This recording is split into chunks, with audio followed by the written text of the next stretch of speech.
Welcome to banking bites and I am Kush Pandey. आज का जो हमारा टॉपिक है वो है DR। Now DR stand for depository receipt. तो आइए आज जानते हैं कि बेसिकली एक DR क्या है। Now the reason why we are using this particular topic in this discussion is because this term has been in use in the previous 3 months. तो चलिए शुरू करते हैं and let's discuss about a topic that is DR or depository receipt. Now, for example, we have a foreign individual or a foreign company. Now that company invests in a certain country, in that country's exchange, in that country's currency, that too in shares. In that particular regard, the document, the receipt offered for the acknowledgement of this particular share would be called as a depository receipt. जब एक विदेशी व्यक्ति किसी देश के exchange में shares खरीदता है उसी देश की करेंसी में, तो उस शेयर्स के एक्नॉलेजमेंट में, उस शेयर्स के बिहाफ पर उसे जो एक फिजिकल या फिर एक ऑनलाइन प्रमाण पत्र या डॉक्यूमेंट मिलता है उसे हम कहते हैं depository receipt. Now the difference between a share invested bye an individual from that country and the investment done by any foreign individual is that the foreign individual is pretty much concerned about the validity and about the sincerity of that particular investment. जो एक विदेशी व्यक्ति है उसको इस बात का भरोसा दिलाना पड़ेगा कि जो उसका इन्वेस्टमेंट है वो सही है। इसके लिए यहाँ पर बनता है एक बैंक, एक organisation that is called as a depository. Now depository could be a bank, it could be a firm that provides or manages shares for that particular individual. तो फिर से रिपीट करूंगा दोस्तों आपके लिए। जब एक विदेशी व्यक्ति या कंपनी किसी भी देश के अंदर उसी देश के एक्सचेंज में शेयर्स खरीदती है उसी देश की करेंसी में, तो उस पर्टिकुलर इन्वेस्टमेंट पर उसके प्रमाण के तौर पर उसे मिलता है एक रिसीट, एक कूपन, उसे हम कहते हैं depository receipt.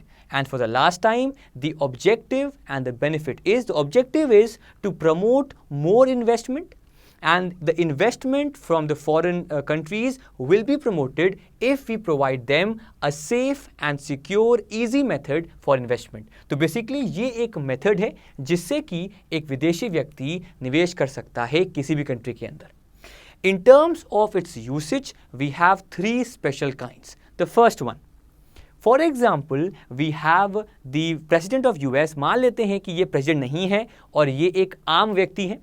When such an individual invest, ध्यान दीजिएगा इन्वेस्ट कहाँ कर रहे हैं, ये इंडिया के अंदर।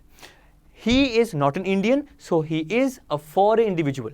So when Donald Trump, who is a US citizen, invest in India, in India's exchange, that is BSE, through an India depository, it could be SBI, it could be any bank, it could be any firm that provides or manages shares for this particular individual, वो होगा यहाँ पर। For example SBI ले लिया, invest करते हैं कौन सी currency में, उसी देश की, मतलब रुपीस में। क्या खरीदते हैं, शेयर्स। इस केस में इन्हें दिया जाएगा एक बार फिर से a depository receipt, but this time because it is in India, the name of the receipt would be IDR, that stand for Indian Depository Receipt. दोस्तों हमने डिस्कस किया 2 चीजें। सबसे पहले what is a DR and second what is an IDR. The new name of IDR guys is, it is BHDR, that is Bharat Depository Receipt. This is an H, so BHDR, that is Bharat Depository Receipt. Similarly, for example, we have another individual, उनका नाम है शाहरुख खान, और वो invest कहाँ कर रहे हैं guys, he is investing in the US. Remember, Shahrukh Khan is not a US citizen but he is an Indian citizen. For the US he is a foreign individual. तो जब शाहरुख खान जो कि विदेशी व्यक्ति हैं निवेश करते हैं NYSE में, जो कि US का ही एक्सचेंज है, एक US डिपॉजिटरी के तहत, a depository is any bank, any body that provides and manages shares in which currency, in the same currency of US, that is dollar, in shares, इन्हें दिया जाएगा ADR, that is American depository receipt. Similarly third पे आ जाते हैं। We have the third example, sir Ravindra Jadeja. ध्यान दीजिएगा ये भारतीय हैं, ये UK के नहीं हैं। जब ये निवेश करेंगे तो for UK he would be a foreign investor. So when Sir Jadeja invest in UK's exchange, that is LSE, that is the London Stock Exchange, in which currency? In the currency of European Union, that is Euro, in the shares, and here the company could be HSBC. Here the investment would be called as a GDR, that is Global Depository Receipt or GDR. तो मैं आखिरी बार आपसे repeat करूंगा. When any foreign individual or company invest in a domestic country, in that country's exchange, in the shares of a non-foreign company, in such a scenario, वहां पर क्या जारी होगा सर? DR. यहां पर ध्यान दीजिएगा कि इन्होंने निवेश किया है इंडिया में. कहां पर? BSE में. कौन सी कंपनी में? जो कि एक नॉन यूएस कंपनी है. यह है आपकी रिलायंस इंडस्ट्रीज लिमिटेड. और इन्हें क्या जारी किया जाएगा सर? IDR. उसी तर्ज पर SRK इन्वेस्ट इसमें किया Apple.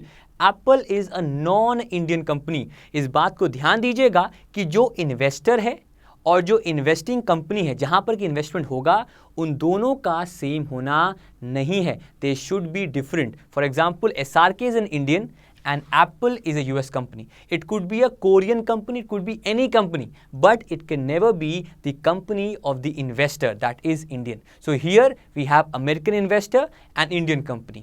Here we have Indian investor and US company. Here we have Indian investor and we have a UK based company. So ये है आपका एक डिपॉजिटरी रिसीट. ये जो पहला आपका स्टेटमेंट है इसको देख लीजिएगा, इससे आपको क्लियर हो जाएगा. So basically depository receipt is a document offered to a foreign investor when he invests in a non-foreign company, in a company that is not similar to that individual's, that investor's country. Such at that particular point, the coupon offered, the document offered would be called as a depository receipt. Example है IDR, ADR and GDR. With this we come to an end. You can ask all your doubts in the comment section. Peace out.